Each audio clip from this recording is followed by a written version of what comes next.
Men who dated S-workers and regretted it. What happened, and would you do it again? Story 1.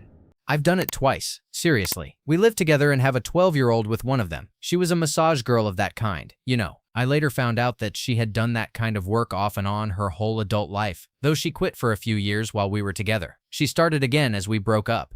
I wouldn't have dated her if I had known, and many of my reasons for not wanting to be with her at the time stemmed from how she regarded intimacy. She would say things like, "I'll give you blowy if you buy me something," which I found disgusting, treating intimacy so transactionally. She didn't understand my perspective. I tried to explain that if she truly loved me, I'd give her anything she wanted just because she wanted it. Having to pay me with intimacy was gross to me. It made me wonder if she went through life like that, and she did. The second girl I dated was just getting into cam work when we started seeing each other. I was more open to this kind of thing since it had been a long time since my first girlfriend's experience as an S-worker. She had started being intimate later than most, despite being incredibly beautiful. She had 5 brothers, which probably played a role. She talked big, but was actually scared and clueless when put on the spot. She loved the power of charm and had spent some time working at a club, where she learned much of the messed up behavior that makes dancers' lives chaotic and used it to create chaos in her own life. I met her on the downslope of that. This girl has an unhealthy number of lives ending around her. She denies any blame for any of them and doesn't volunteer this information. Most men would run if they knew. She and I had an intense relationship for about 3 years. In the last few months, she began telling me an elaborate story about her father, claiming they had been involved and that her family was part of some Illuminati cult. She said she had been trained and passed around to various men her father knew, and that these were all repressed memories returning. Although I had always suspected something may have happened to her when she was young, I'm not sure. I couldn't find any evidence of it. To me, she mostly came across as a spoiled brat who chose S-work out of a desire to punish her parents by embarrassing them. Maybe it was gaslighting, or maybe some memories were coming through in her dreams. I knew the girl was incredibly naive. When I met her, she was easy pickings, but she probably thought I was just the same. I'm 7 years older than her, though I don't think that automatically gives a man an advantage over a woman. When she had only ever dated guys her age or slightly younger, and then she dated a man in his mid-30s, it thoroughly blew her mind. She actually became obsessed with intimacy, and in a way it was kind of awesome. Eventually, she wanted to see if there was something better, I guess, but she came back 3 times, so apparently not. Her leaving and returning so often took such a toll on the relationship that I became resentful for the way she had jerked me around, yet I couldn't let her go. I loved her more than any other woman I have or will love. I was angry that she messed things up and was unwilling to put in the work to fix things if it were possible, and I was angry at myself for not being able to forgive her. But I realized I couldn't let someone continue to hurt me like that. At my age, I needed to know she felt actual remorse for her actions, and I didn't feel it. She wanted her cake and to eat it too, just like the first girl I wrote about. I guess that sums it up. They treat men as disposable and use them. They are skilled at pretending to care about or love someone, but are often closer to being incapable of true care or love. They are likely to cheat because they see it as the only way to manage interactions with men. They may sleep with your friends out of spite or revenge, move on quickly, and publicly rub their new relationship in your face. They will almost always claim to be the victim in the relationship. No, I wouldn't do it again, and I would advise anyone to stay away from any type of S-worker, corn actress, or anyone in that industry. At the very least, they won't be able to experience intimacy with you the way you want it. They are working, and it has nothing to do with love. They can't fix that, nor do they want to change it. They see it as an asset to perform emotionlessly or couldn't walk away from it without some type of trauma. In the end, they will leave you traumatized. Before we continue, do us a quick favor. Smash that like button and subscribe to support our channel. Story 2. I dated an S-worker because I made all the classic mistakes when I moved to Thailand. I saw it as her job. She didn't even meet with people very often. Mostly, she just checked in with guys around the world, chatted with them, and they sent her money. It's very common. Guys are lonely as heck, so they send her money. It was sad more than anything. The issue was that her world became measured by money, and she was basically unwilling to go out and enjoy life. Money became like an addiction. All the girls I've met in this line of work are like that. The cheating aspect doesn't even matter as much as the constant focus on cash. I am probably more open than most. It's like the ease with which people are drawn to them and fawn over them blinds them to other needs in life. It becomes a killjoy, for example. When I wanted to buy a 3DS, she thought it was stupid, and when I wanted to go into the mountains, she didn't see any value there. We broke up after a while, but she still calls me, missing what we had. Story 3. My brother dated a dancer, and it was a problematic relationship. She was hyper-aggressive and extremely jealous. constantly trying to start a fistfight with him if she thought he was looking at another woman. She was also fiercely protective of her friends and would confront him if she thought he had been disrespectful toward them. This was made worse by the fact that she always wanted to go hang out at the club to support her friends who were dancers. He couldn't even look at the unclothed women on stage because that would be considered cheating, but he also couldn't just stare at his shoes because that would be rude to her friends. Story 4. I dated a high-end worker for a few years, the kind who provides a girlfriend experience for high-profile clients, usually older married men who were lonely. It wasn't easy, but it had its moments of fun. I never fully saw myself with her. I was just in my early 20s and wanted some fun without real commitment. She, however, wanted marriage and children.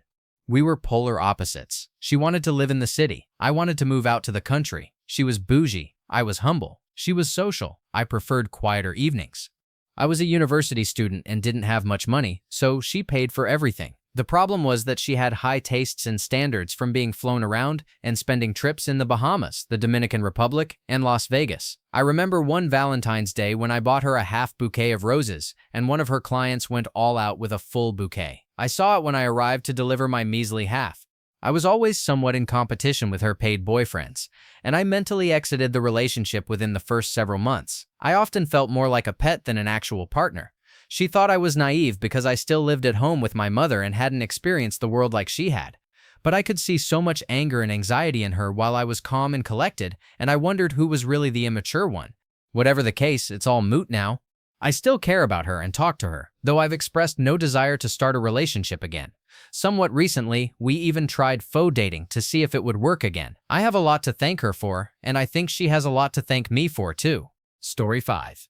I'm a foreign resident of Thailand where, as you might expect, there are plenty of men in relationships with S-workers.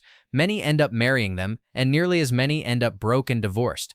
I've personally had a few long-term relationships with some of these women over the years. They can be really fun friends to party hard with, and sometimes you can develop a mutual friends with benefits arrangement, but that's usually the extent of it.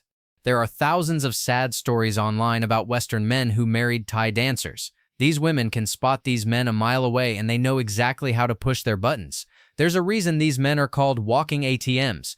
I have an American friend who is new to Thailand and quickly got deeply involved in the pay-for-play scene. He regularly asks me for advice on how to deal with these women, which he routinely ignores. He once told me he was thinking of marrying a girl less than half his age, whom he met in a go-go bar. I asked him, "Would you marry a dancer in the USA?" He replied, "Heck no, but this girl is different. She really loves me, and I really love her. Our case is totally different from all those other guys. Besides, I'm going to turn her life around and clean her up, and my family will never know." Luckily for him, she was still secretly seeing clients, and she eventually gave him an STD, so he ended it. He has been dating a massage girl for the past year. He's a smart guy, but not when it comes to Thai dancers. Story 6. I dated a couple whose primary job when I met them was being sugar babies to pay their rent. The problem wasn't their job, it was the black hole for attention they carried with them. They stopped the sugar baby work about a year into our relationship. It was embarrassing to bring them out in public or around friends because they had to be the center of attention in every room. This also made them extremely snobby about employment, either refusing jobs because they were beneath them or acting out until they got fired. Collectively, they lost 5 jobs in 2 years just for not showing up or fighting with management. Probably not again, because in my experience, people like that struggle to have actual relationships. Those two had a massive web of lies simply to get one over on someone. You will always end up being a bank for many of them, because stepping on another person is nothing to them. Love isn't something you can sell, but there are plenty of snake oil salesmen hawking alternatives that can almost seem real. Story 7. I'm dating a cam girl at the moment. I've spent so much time around dancers and cam girls that I'm not surprised I ended up with one. It has its challenges. When you date someone whose looks generate income, there are a lot of men who are interested in her. Plus, she has to keep our relationship off her social media, or it could negatively affect her work. The hardest challenge is managing jealousy. I spoil my girlfriend, but I'm not spending as much as her top client. Sometimes she'll ask for something, I'll say no, and one of her clients will buy it. The dynamics around gifts have completely changed. It comes down to how secure you are in your relationship and how much you care about the person. For me, her family and friends know me and know that we are dating, and that is the minimum acknowledgement I needed. Also, if you are dating a cam girl or a dancer, accept who she is. Don't expect her to change just because you started dating. You knew who she was beforehand. So don't be upset if she wants to wear revealing clothing when you go out. You have to accept her reality as it is and make peace with it. Story 8. Before I got married, I dated a woman who was an S-worker, and it was odd at first. Then it became normal for us. We went on a date, and during the conversation, she asked what I did for a living. When I asked her the same, she didn't want to answer. She just said some people wouldn't approve of it. In my head, I assumed she might work at an abortion clinic or something, since I work in the medical field. After a few dates, she finally told me one night, "So you know how you asked what I did?" "Yeah." "Well, I have to go to work tonight. Sorry, it was last minute." I thought, okay, maybe she is a dancer or something, not for me to judge. Then she told me she was an S-worker. At first, I was a little shocked. I had never knowingly met or dated a worker before. I said, "Well, have fun at work tonight," and awkwardly laughed.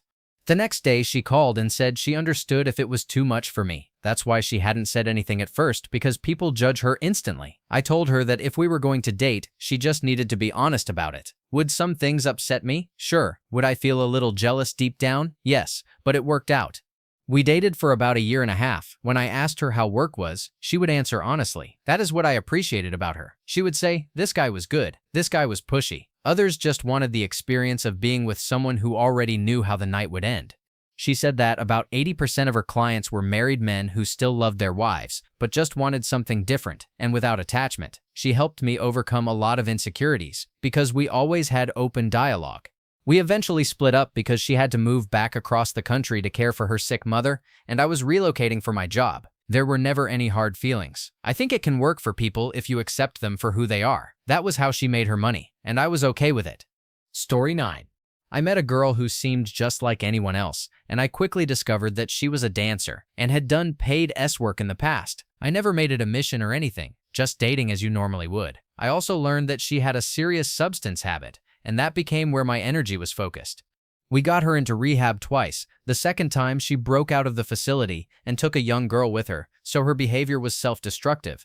She would cycle between her habit and what seemed like a sincere desire to get clean. After about a year of this, I had to accept that I was probably enabling her with my support and being used. It was tough.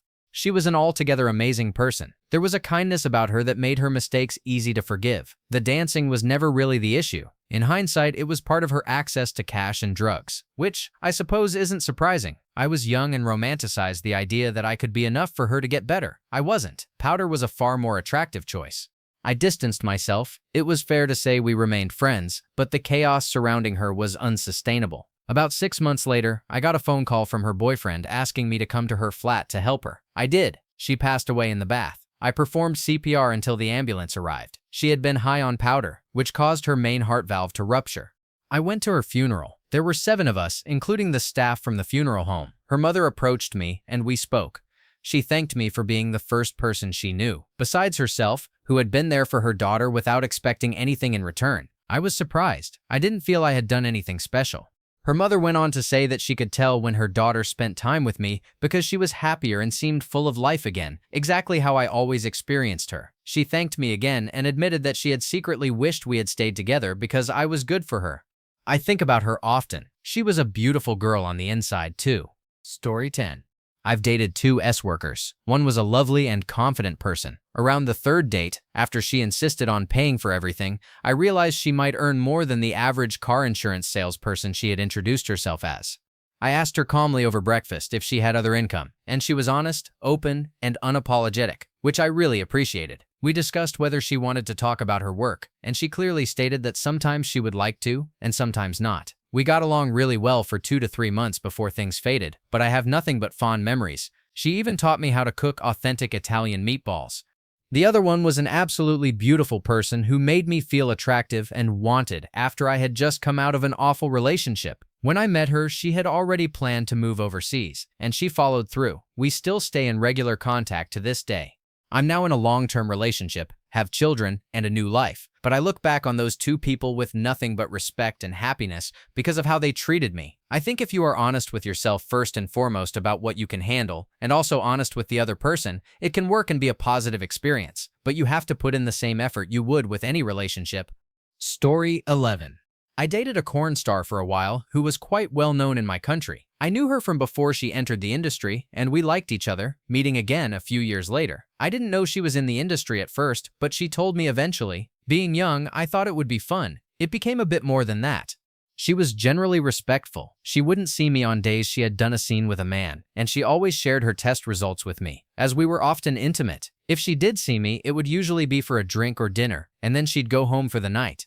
She took me to parties with her friends and was never afraid to introduce me to people, and vice versa. It was fun, and she was lovely, but it was often drug-fueled, which is huge in the industry and wasn't my thing. So it kind of burnt out. She's retired now and is apparently doing well in another business, which makes me happy. Story 12.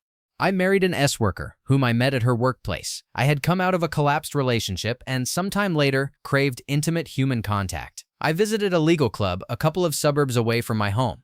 I didn't expect to meet someone I would really connect with. Until that time, I would probably have been in the majority who said they wouldn't date an S-worker. I was very wary that this might be a fake intimacy experience and not real. I saw her a couple of times and felt a connection beyond just sleeping together. I saw a few other girls as well, but felt nothing beyond a pleasant physical experience. I wouldn't have considered giving her my number because I didn't think that was appropriate when paying for an intimate experience at her workplace. However, she felt the same way and offered me her number. I wondered if she was looking for money or some sort of extortion, but I thought we could just chat. We talked for months before I asked if she wanted to catch up. It was just a normal getting-to-know-you conversation, talking about life.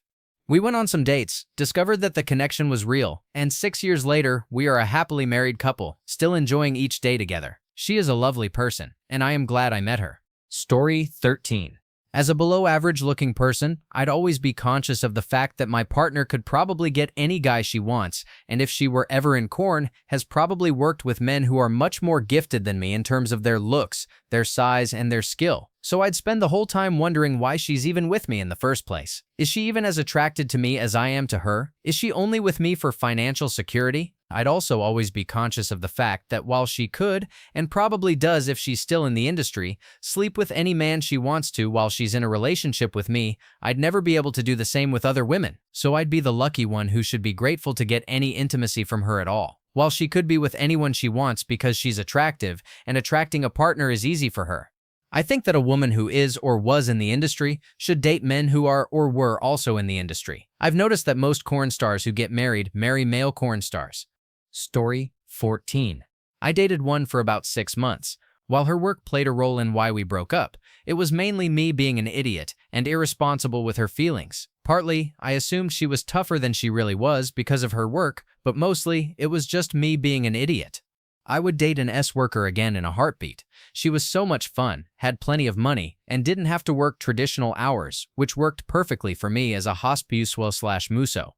The main downside for me was that while you might expect an S-worker to be wild in every way, she was actually quite conservative in certain areas, especially around gender roles, with little rhyme or reason. Writing it out now, I can see a lot of that was probably her compartmentalizing. Sure, there were problems, but no more than in any other relationship I've had. I'm very open-minded about polyamory, and sleeping with other people bothers me less than intimacy. So her work wasn't a threat. Honestly, normal 9-to-5 jobs have caused more conflict in my relationships than her work ever did. Story 15. I dated a dancer for around 1 year. It was a great relationship. I was supportive of her job and encouraged her to explore other interests she showed. She was confident and independent, qualities I had not experienced in previous relationships. Our conversations were wonderful, and our banter was amazing. Many people who saw us together thought we had been a couple for a long time. They often said they could feel our chemistry. Some of my fondest, most cherished memories are with her. At the time, I did not know what was happening because she hid it from me. A few of her fellow dancers introduced her to some hard powder, which greatly affected our relationship and eventually led to our breakup. The last time I saw her here, she was struggling with addiction. That hurt me more than anything I have ever experienced. After letting her sleep at my place and shower, she left. I have cried for myself and I have cried because of others. That was the only time I have cried for someone else. It was a beautiful relationship with a beautiful person, now utterly destroyed by drugs. It changed my entire view on addiction, a truly sobering experience. I tried to help by providing a safe space for her to rest and shower, getting her some food and gas, paying her phone bill twice, and driving her to court a few times. I always encouraged her that she needed help, but she refused and did not want to help herself. One time, while taking her to pick up some belongings from her mom's house, I had to call an ambulance. She was experiencing some sort of psychosis, claiming she saw things and that they spoke to her. While in the ER, she lied to the doctors. That was one of the longest days of my life. I have had to distance myself from her because while I provided help, she refused to help herself, and I began to feel used. I want her to get better and stay clean more than anything. I remember the time we had together fondly, and I look up her name every few months to make sure she hasn't passed away. Story 16. I worked the door at a well-known Los Angeles club and dated one of the dancers for some time. She was a really talented trained dancer, but there's no real way to make money doing ballet. She was extremely down-to-earth and broke almost every stereotype people have about dancers, except for the powder, which was fun at first, but quickly became exhausting. We both had the same late-night schedule, which worked out well for us. When we broke up, we stayed cordial and on good terms. Workers are just people, and all labor can feel degrading. I fought drunks and got into stressful arguments for a living. She danced on a stage. I'd rather dance personally. Story 17. I used to date an worker about 15 years ago, sometime between 2005 and 2007. We met somewhat through work. I had flirted with the idea of booking a girl for some time, out of curiosity and because I didn't have a girlfriend at the time and felt none were compatible with me. I had one agency in mind and regularly checked their homepage, eventually emailing them with a few questions. The girl who responded was nice and overall great. After some back and forth, I booked a date with a young girl, just a 2-hour date to go out and eat, because I still didn't have the courage to go full on with paid intimacy. Saturday came, and they contacted me early to say that the girl I booked was sick, so we either had to cancel or find a substitute. I opted for a substitute and named a woman I had on my mind, even though she was 10 years older. In my mid-20s, I thought 10 years didn't matter. I met with this woman and had a great time, a truly lovely evening. Afterwards, I thought a lot about what I had done, spending money for company, whether something was wrong with me, whether I would ever get out of this, whether I could ever date someone else, or experience love outside of paying for it. However, I really enjoyed her company. The age gap didn't bother me. About 2 weeks later, I decided to book again. We spent another great 3 hours together, talked about a lot, and laughed. It was an overall fine experience. When we said our goodbyes, she thanked me for the evening.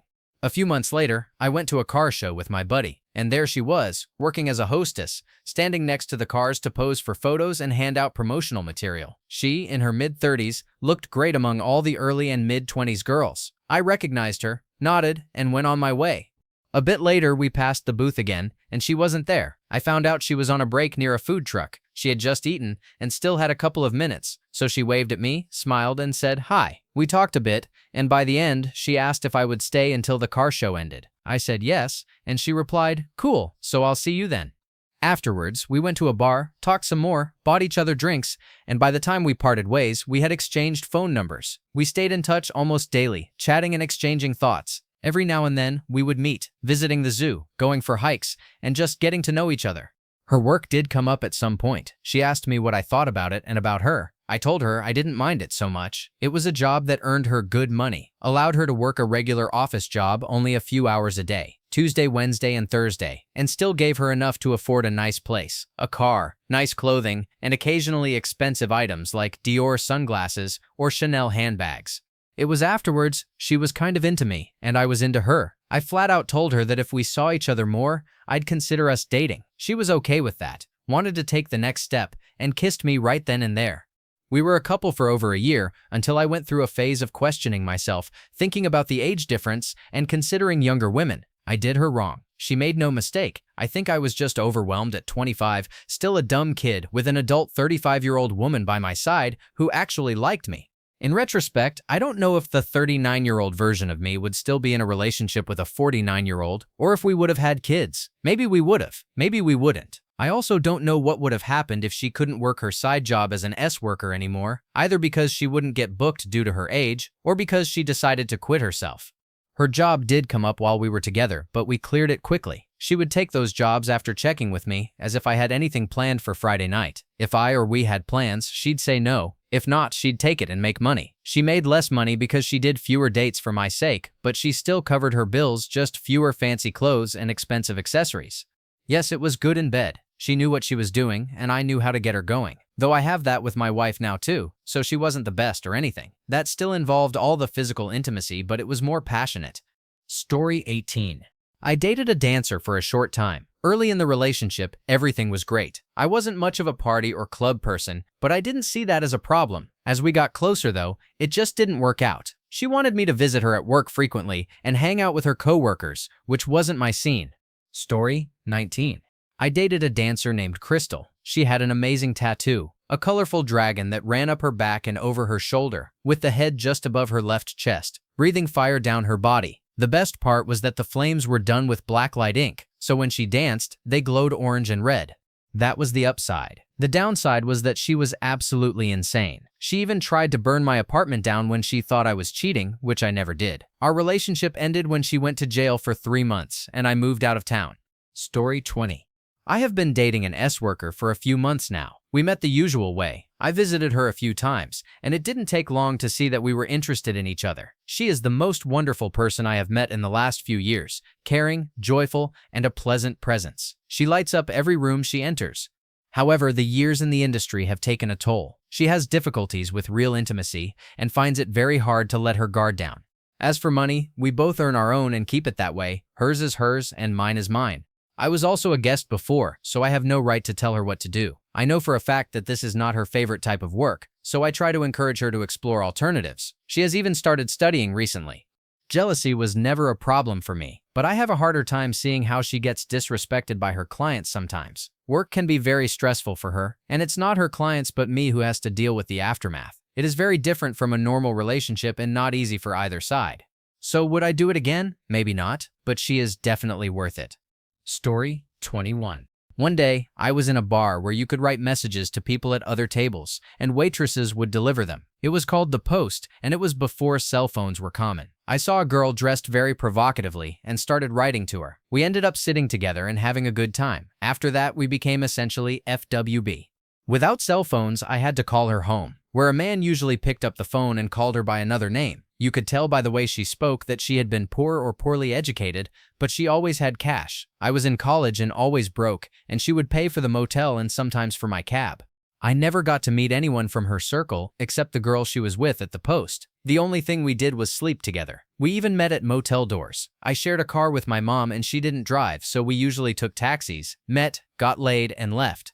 After literally years of that, I started dating someone else and lost contact with her. One day, I was on the subway and saw her friend. I approached her and asked about my ex-lover. She replied, "I lost contact with that wuss. They had had some beef." Her friend then said, "We used to wonder how you never realized she was an S-worker." I was livid and skeptical. So her friend added, "She is also a corn star.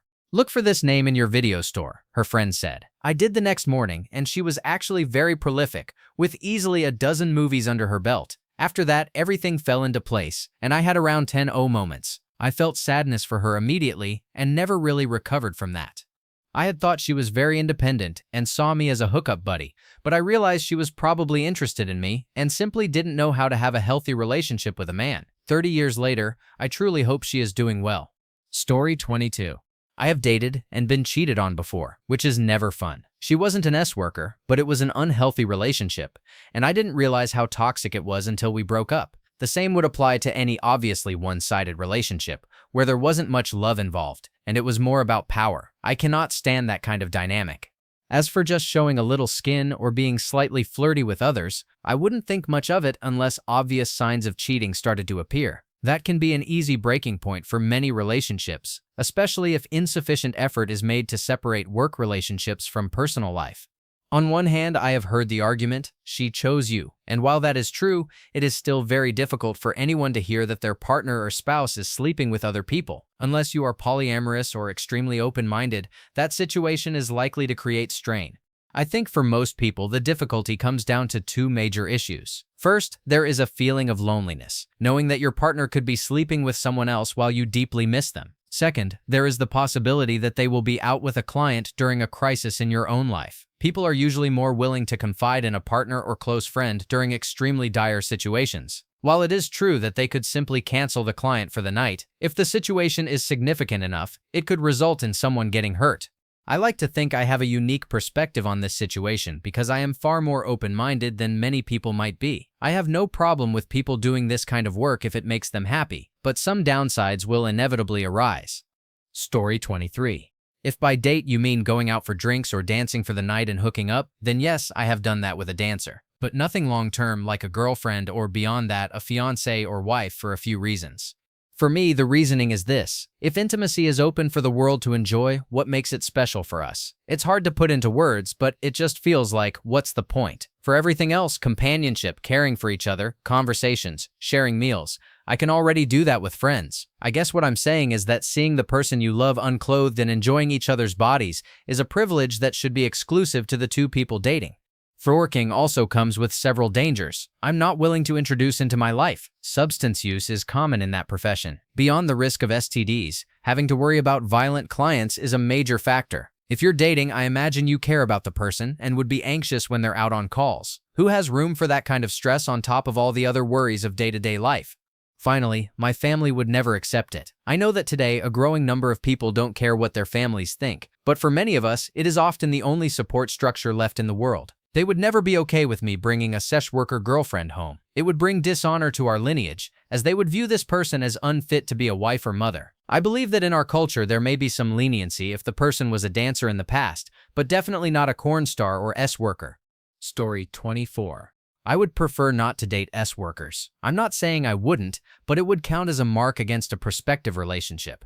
The things I value most in relationships are low drama, ambition to succeed, and a curious mindset with a positive outlook on the world. Intimacy itself is not particularly important to me as a source of pleasure. I see it as a crucial part of forming deep bonds in an intimate relationship. My long-term goals include finding a woman to be my partner and the mother of my children. In my experience, people's history influences their thought process. Ideally, I would settle down with a scientist or mathematician. In my observations, many S-workers struggle with deep issues related to childhood trauma, addiction, and so on, carrying more baggage than I am willing to take on. However, if there is a woman who has done S-work but is honest, loyal, stable, and embodies the traits I value, I can easily overlook her past. Story 25.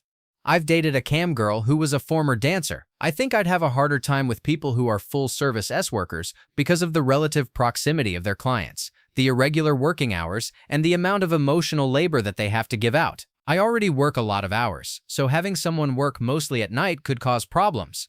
I dated a woman who was a sound engineer for music gigs, and it caused a lot of problems because she worked nights and weekends, so I never really saw her.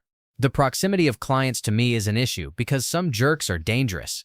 It's not really her fault, but the idea of someone knowing what vehicle you're arriving in, at what time, and at what location to a relatively isolated place scares me. I know a few dancers who've been offed, so that's a scary prospect. If they're also doing a girlfriend experience type thing, that'd be difficult just because of the amount of emotional labor they'd be doing for other people. A psychiatrist is properly trained for this kind of thing, but I'd say no because it'd blur the lines between relationship and source of income. I don't really care so much about the past though. I've occasionally dated white women before, and you'd actually be shocked by the number of white dudes who say they wouldn't date a woman who's been with a black man before, and I don't think that's a fair thing to care about. Story 26. My ex of 2.5 years danced and did full service. It's a job like any other, but I'm into body confidence and non-monogamy already. I have an alternative community that is as well, so there was less judgment from my social circles. I'd say if you're not versed in those worlds, you'd have a lot to learn. The jealousy was the easiest thing to get over, and it really helped me in future non-monogamous relationships. Sleeping is just sleeping, and when it's work, it really is just work. If you're giving your girl a good time, you have nothing to worry about. The hardest thing was being worried about her safety and mental health. She'd have bad experiences at work, and I'd feel so powerless to help. It was really hard to just listen and support, and not say something patronizing. I learned a lot from her, and I'm very grateful for the experience. We're still friends, and she's no longer doing C work and has started her own business. I'm really happy for her, and proud to know someone who's overcome so much and totally supports herself and her family. It's amazing. Story 27. I dated an S-worker, and she was absolutely insane, narcissistic, and somewhat sociopathic. It was a low point in my life, and I was living out of a hostel. On my very first night there, with no money and knowing no one in town, I was messing around at the pool table. That's when this 4'11" girl, drunk as heck, came over and started playing with me. I've never really sought out relationships and am usually happy on my own. She asked if I wanted to go into town for a drink. Since I had no money, I told her, and she offered to pay. That first night out, she told me what she did, and spent cash like it was water. We hooked up while drunk, and headed back to the hostel, where the curfew meant we had to stay in separate rooms.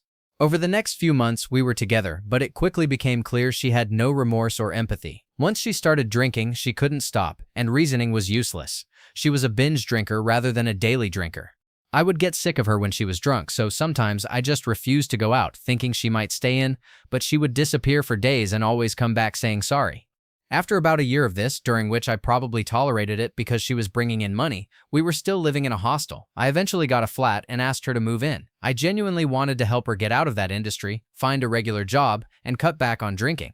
We moved in and talked about making changes. We agreed she would work for a bit while we furnished the flat, which she did, but binge drinking still dominated her life. At this point, I was even working for the club as the IT guy, taking pictures of the girls for the website and creating the whole site. A strange situation, knowing my partner was actively working in another room.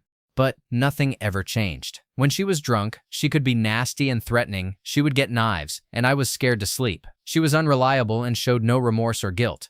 One time, I was having surgery under general anesthesia and needed someone to escort me home. I said, "Please don't go to the pub, as you might not come back." She flipped out at my audacity. Even though out of the last 1,000 outings, this was the only time it happened. Surgery ended, and she was nowhere to be found and unreachable. I came back the next day, moody, and she was angry at me. This pattern continued for another couple of years. We moved back to my hometown together, and she got a regular job, but managed to mess it up through partying. I decided to end it, but let her stay until she found her own place.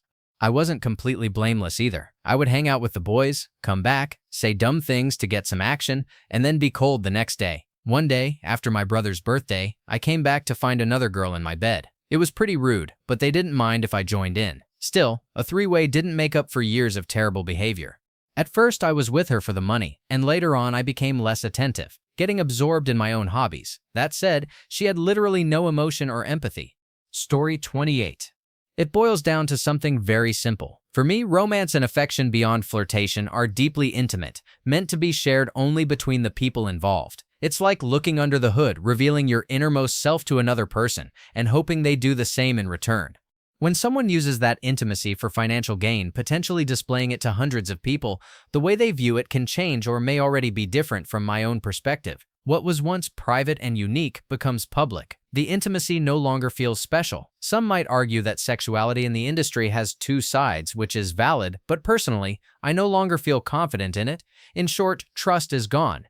Because I see intimacy as an essential and frequent part of a relationship, I would soon realize I was no longer receiving something I consider fundamental to sharing life with someone I love. That in turn would likely lead to emotional turmoil and the eventual breakdown of the relationship.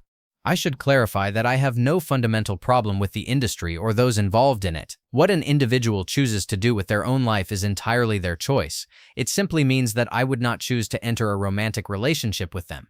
This doesn't make them a bad person. It only indicates that we hold different interpersonal values. In fact, I maintain platonic relationships of sorts with at least 3 women who have worked in the industry. They're all excellent people, and I would be lying if I said I wasn't physically attracted to at least one of them. There is, however, a difference between being physically attracted to someone or even being open to an intimate encounter and being willing to pursue a relationship with them. Story 29. I'm currently dating a dancer. We've been together a little over a year. She started dancing as a backup income source after we met. I've been polyamorous before, so I have a handle on jealousy, which does flare up occasionally. Hanging out with her dancer friends can be a lot of fun. They know how to party, often share grass, and most can hold an interesting conversation. After all, that's a skill that earns them money in the club. She also tests a lot of her new lingerie and moves with me, which is a lot of fun.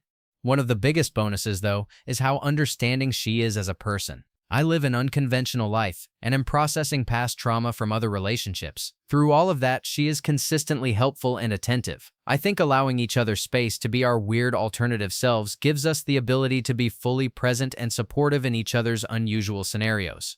Story 30. I dated a dancer and an S-worker until COVID hit. My experience was that she dealt with situations I couldn't even imagine every single day. I was a freshman in college when a man brought a photo of her family's home to the club. Her mother lived on the West Coast while she worked in Manhattan. He had stalked her so intensely that he flew all the way to Oregon. She was 18 years old and he was in his 30s. What? Was I supposed to judge her? I had my own regrettable experiences in college and afterwards, but is it worse because she did it for money? She had no education and no support from a difficult family situation. She took care of her family and kicked incredible amounts of butt. I have as much respect for her as I do for the ex who excelled through law school at the top of everything. Life can be a hard place. Sometimes just surviving is enough to be impressive. Story 31. I've been with my husband for almost 5 years. Since I met him, I noticed little signs that he was contacting S-workers. He denied it at first, then eventually admitted he was only texting them. 3 weeks ago, he was caught during an undercover sting. He made it to the 5th floor and outside the door of the alleged S-worker. I'm sure it was shocking for him to see 5 police officers come out of the room and handcuff him. He couldn't deny it any longer, but insisted this was the first time he had gone that far. I bailed him out of jail, and when given his property, discovered he had a secret burner phone for his habit, a fake Facebook account to add S-workers, and no protection with his belongings. It was all so bizarre. It felt like he was a total stranger to me. I think my husband has become a compulsive liar. I'm actually open to him seeing other people if he isn't satisfied with me or needs more, and he knows this. The problem isn't that I struggle with the secrets and dishonesty. We share a 3-year-old and a 1-year-old, and I'm currently 37 weeks pregnant. I'm almost completely reliant on him. At this stage in my pregnancy, I can barely move, and even if I could, I have nowhere to go. It's hard not to let my hormones push me into doing something impulsive, but I find myself kind of hating him now. I don't think I can ever trust him again, and I feel that he isn't truly sorry for what he did, only sorry that he got caught. I fully expect him to continue this behavior. Story 32. There's a clear tier list for in-person S-workers. The low tier is the one that skates off good looks without investing in it when they inevitably leave the industry. They say they do it because they like it, but they grow to hate it as they get older and reality sets in. The next tier is people who planned it to be temporary from the start. Maybe they needed to pay for college or a family medical bill, but it was always a temporary solution for a temporary problem rather than viewed as a viable career to keep the bills paid. These people are normally ashamed of it, so they lie and say they were bartending instead. Those last two are normally found in smaller towns, but the next tier is surprisingly common in large cities. These are people, mostly girls at this point, male dancers don't normally exist at this tier, who have the credentials or experience to do another equally lucrative job but place a high value on expressing themselves. I once read an interesting article by a former agent about how the girls who make the most money are not necessarily the prettiest but the best at conversation because any semblance of emotional intimacy is what brings in repeat customers. They've probably talked multiple regulars out of ending their lives, convinced more men to fix their marriage than break it, and the surplus money they make is carefully invested for retirement. The final tier is like the third tier, but she's studied her way to psychology credentials. Not to escape S-work, but to fully capitalize on her ability to recognize the different emotional needs of different customers to get them to become regulars while also satisfying their deprived state of intimacy. Personally, I could see myself dating anyone in the last two tiers. I've spent a lot more time reading about S-workers than interacting with them. I briefly dated one that was in the bartender category, but it fizzled out before I found out her actual job. This is how I view the job from the outside, and I feel like that was the point of this. Thank you for watching. If you enjoyed this video, be sure to give it a thumbs up, subscribe, and hit the bell icon so you never miss an update.